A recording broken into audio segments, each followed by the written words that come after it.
64ാമത് സംസ്ഥാന സ്കൂൾ കലോത്സവം തിരുവനന്തപുരത്ത് നടക്കുകയാണ്. ഇവിടെ എന്നത്തെയും പോലെ തന്നെ പഴയിടം നമ്പൂതിരി തന്നെയാണ് ഭക്ഷണം ക്രമീകരിക്കുന്നത്. 4 നേരമാണ് ഭക്ഷണം നൽകുന്നത്. രാവിലെയും ഉച്ചക്ക്, വൈകിട്ട് ചായ പലഹാരം, പിന്നീട് രാത്രി. അങ്ങനെ 30,000-ത്തിലധികം പേർക്കാണ് ഒരു ദിവസം ഇവിടെ ഭക്ഷണം ക്രമീകരിക്കുന്നത്.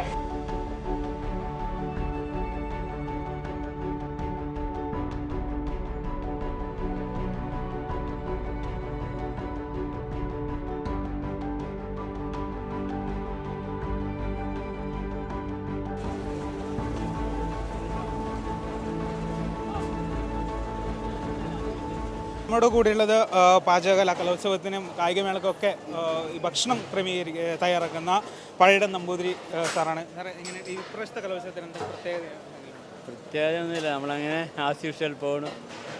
നല്ല പാർട്ടിസിപ്പൻസ് നല്ലോണം വരുന്നുണ്ട്. നന്നായി പോകണം. നന്നായി 30,000-ത്തിന് മുകളിലുണ്ട് ഒരു ദിവസം, രാവിലെ ഉച്ചയ്ക്ക് വൈകുന്നേരം കൂട്ടിയിട്ട്. മെനുവിൽ എന്തെങ്കിലും മാറ്റങ്ങളൊക്കെ? അങ്ങനെയൊന്നുമില്ല, നോർമൽ ആസ് യൂഷ്വൽ. ഇത്രേ ഉള്ളൂ.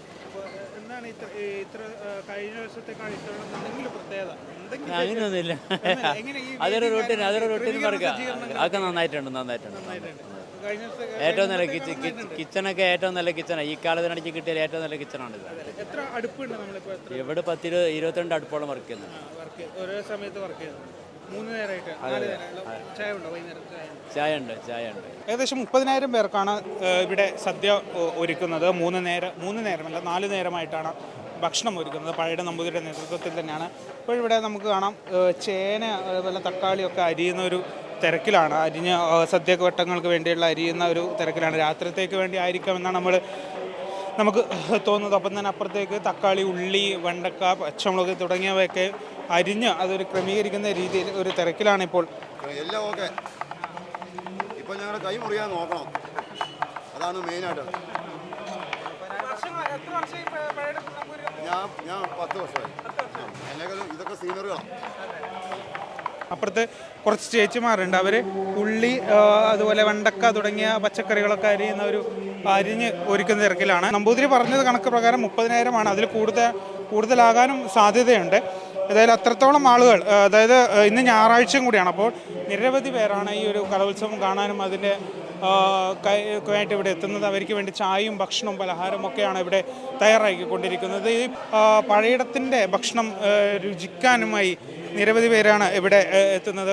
എൻ്റെ ഒരു അനുഭവത്തിൽ പറയുകയാണെങ്കിൽ എൻ്റെ ഒരു 3ാമത്തെ സംസ്ഥാന കലോത്സവമാണിത്. ഇന്നത്തെ ദിവസം രാവിലെ ഇത് തുടങ്ങിയത് മുതൽ ഇന്ന് വൈകുന്നേരം എത്ര വൈകിയാലും ഇത് അവസാനിക്കുന്നവരെയുള്ള സമയത്ത് തിരുവനന്തപുരം സിറ്റിയിലെ പോലീസ് ഓഫീസർ അസോസിയേഷനും പോലീസ് അസോസിയേഷനും ചേർന്നുകൊണ്ട് 100 പോലീസ് ഉദ്യോഗസ്ഥരുടെ സേവനമാണ് ഈ കലവറയിൽ നമ്മളിന്ന് ഒരുക്കിയിരിക്കുന്നത്. ഭക്ഷണം വിളമ്പുന്നതിനും പാക്ക് ചെയ്യുന്നതിനും ഉൾപ്പെടെയുള്ള വിവിധ പരിപാടികൾ ഏറ്റെടുത്തുകൊണ്ടാണ് ഈ നീല ടീഷർട്ട് ധരിച്ച പോലീസ് ഉദ്യോഗസ്ഥരുടെ 100 പേരിവിടെ പണിയെടുക്കുന്നത്. ഇന്ന് മാത്രമാണോ അതോ ഇനി വരും ദിവസങ്ങളിൽ? ഈ ഫുഡ് കമ്മിറ്റിയുടെ നിർദ്ദേശപ്രകാരം ഇന്നത്തെ ഒരു ദിവസമാണ് നമ്മൾ തന്നിരിക്കുന്നത്.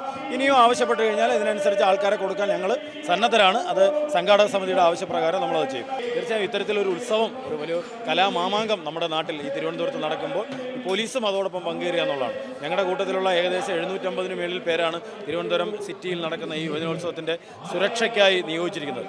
കാസർഗോഡ് മുതലുള്ള പോലീസ് ഉദ്യോഗസ്ഥർ ഇവിടെ ഡ്യൂട്ടിക്കായി വന്ന വനിതാ പോലീസ് ഉദ്യോഗസ്ഥർ ഉൾപ്പെടെ ആ ഡ്യൂട്ടിയുടെ തിരക്കിനിടയിലും റെസ്റ്റ് സമയത്ത് ഇതുപോലെയുള്ള പ്രവർത്തനങ്ങൾ ഏറ്റെടുത്തുകൊണ്ട് സർക്കാരിൻ്റെ ഈ പ്രവർത്തനത്തോടൊപ്പം ജനങ്ങളോടൊപ്പം ചേർന്ന് പ്രവർത്തിക്കുക എന്നുള്ളതാണ്. ഇന്നിപ്പോൾ 2ാം നാളാണ്. ഇനിയിപ്പോൾ 3 നാൾ കൂടി ബാക്കിയുണ്ട്. അതായത് 8-ാം തീയതി വരെയാണ് കലോത്സവം.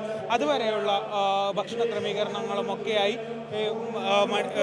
പച്ചക്കറികളും, ഇപ്പം നിരന്തര പച്ചക്കറികളും ഒക്കെ ഇടപെട്ട പച്ചക്കറികളും ഓട്ടോയിൽ എത്തിക്കുന്നു. ഇത്രയും തിരക്കും കാര്യങ്ങളും തന്നെയാണ് ഭക്ഷണകലയിൽ കാണാൻ കഴിയുന്നത്. ഏതായാലും കലോത്സവം ഭാഗത്ത് പഴയിടത്തിൻ്റെ രുചി അറിയാത്തവർക്കായി ഈ കലവറയിലേക്ക് വരാം. ഇവിടുന്ന് ഭക്ഷണം കഴിക്കാം, പഴയിടത്തിൻ്റെ രുചിയും അറിയാം.